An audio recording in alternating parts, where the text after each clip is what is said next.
Xo'p, EJMning birinchi qadami sal tepaga chiqaylik. Xo'p, qilinadigan ishlarning ro'yxatini yozish. Xo'p, birinchi nima qilamiz? Raqamni qo'yib chiqamiz. Undan keyin qilinadigan ishlarni ketma-ket ro'yxatini yozamiz.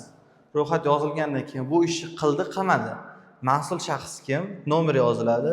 Qancha bu ishga to'lashimiz kerak va qachon topshirish kerak. Shunaqa ishlarni ketma-ket yozib chiqamiz. Endi pastga tushiring.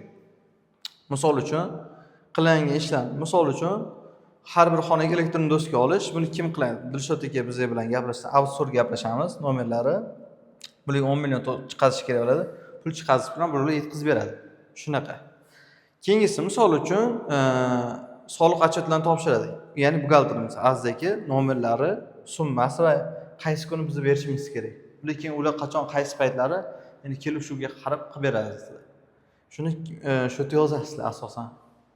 Shunaqa. Bu ya'ni EJMda birinchi employee journey map, ya'ni ishning xaritasining birinchi qadami hisoblanadi.